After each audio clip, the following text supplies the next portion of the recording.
What's up, you guys? My name is Matt. You're watching Code Tech Tutorials, and I wanted to talk a little bit today about how to actually land a job. Now, this is somewhat in contrast to one of my videos getting the most, or up close to the most views on my channel about landing a job, and I just want to hash out 3 concepts that you can use to basically get any job you want in the world. So if you've got time to hear this out, it could do you a lot of good. It's just something I've noticed. I'm just a regular guy. I'm not a guru. People seem to call me Coder Jesus or Guilfoyle or something. I don't know, whatever. My name's Matt. I'm just a computer scientist, programmer that, I don't know, figured out a lot of stuff, I guess. So, alright, we'll get into it. The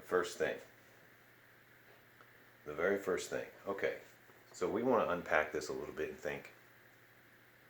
When someone is looking to hire another person, they want someone that can get the job done. That's always number one. No matter what their scenario, your scenario, aside from all the stuff going on in the world, they have something that needs done. They may have a bunch of things that need done, and they need someone that can do it. It's really that simple. So the point here is to be a tryhard.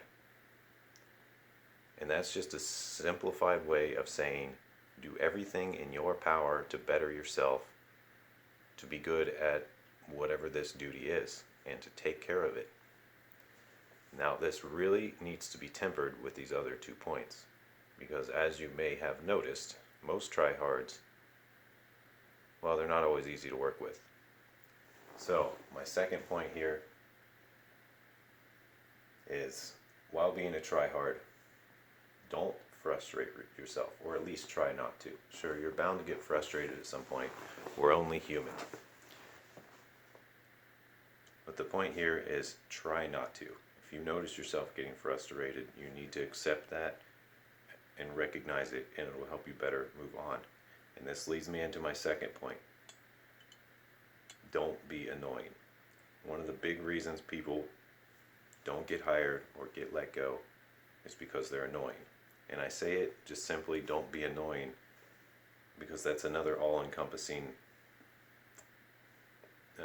phrase, for lack of a better word, that basically says you need to take care of yourself and you need to be respectful of people around you. This is just, there's so much here. It's a lot about self-improvement again, but this isn't necessarily directly related to the duties of the job. This is more about, can you properly greet people? Can you send an email in a timely manner that is not a bunch of typoed garbage? And can you get ready in the morning and take care of your appearance, at least appropriately? The usual stuff. Can you work with others when they ask you questions, even if they annoy you? Can you be honest when you're presented with something that you don't necessarily have to be honest on or about? People do notice these things. So this also helps you weed out things that won't work for you, because you will notice in some organizations, some jobs, whatever it may be, there's this, I will say, a small percentage of them overall that are not good jobs. And we all recognize this. It's just a law of odds.